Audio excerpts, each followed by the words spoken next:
Assalomu alaykum hammaga. Hozir hammada shunaqa savollar tug'ilyapti. Sun'iy intellekt rivojlanyapti va data analistlarning endi ishini sun'iy intellekt olib qo'yadimi? 4 yil o'qidik.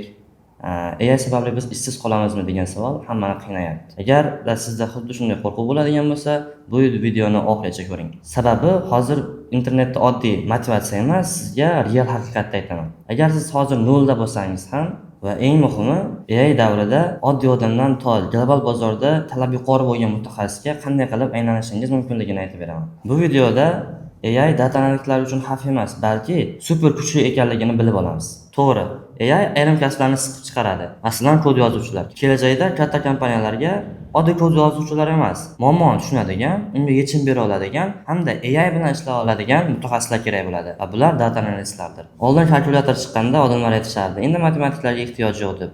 Lekin nima bo'ldi? Kuchli mutaxassislar yanada kuchliroq bo'ldi. AI da ham xuddi shunaqa. AI bizga SQL kod yozib bera oladi, grafiklar chiqarishi mumkin, dashbordlar yasab berishi mumkin, hatto bizga insight ham berishi mumkin. Lekin u biznesmenning asosiy muammosini tushunmaydi. Masalan, kompaniya savdosi tushdi. AI bizga oddiy raqamlar chiqarib beradi, lekin savdo aynan nima uchun tushdi? Biz qaysi mijozlarni yo'qotyapmiz? Nima qilsak savdoni oshirsak bo'ladi? Qaysi nuqtada biz savdoyimiz tushyapti? Ayni shu savollarga data analist javob beradi. Chunki data analist oddiy Excelchi emas, data analist biznesda ko'zi hisoblanadi. Bilamizki, AI bizga ma'lumot beradi, lekin strategik qarorlarni inson qabul qiladi.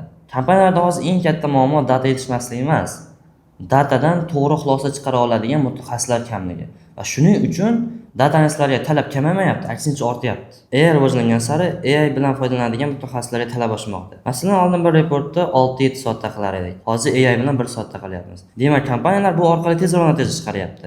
Hozir ular AI dan qo'rqadigan emas, undan oqilona foydalana oladigan mutaxassislarni qidiryapti. Lekin hamma kompaniyalar ham AI dan foydalana olmaydi. Masalan, banklar, davlat tashkilotlari, yirik korporatsiyalar, maxfiy ma'lumotlar bilan ishlaydigan kompaniyalar.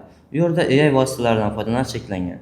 Chunki u yerda shaxsiy ma'lumotlar, moliyaviy hisobotlar, strategik qarorlar va maxfiy ma'lumotlar bo'lishi mumkin. Kompaniyalar esa bu ma'lumotlarni AI platformalariga olib chiqishni xohlamaydi. Shuning uchun ham ko'plab kompaniyalarda inson analitiklar muhim rol o'ynaydi. AI bizga analist bo'lishi mumkin, lekin asosiy mas'uliyat mutaxassis zimmasida bo'ladi. Masalan, bank noto'g'ri analiz orqali millionlab zarar ko'rsa, shu vaziyatda AI shunday deydi degan javobni qabul qilmaydi.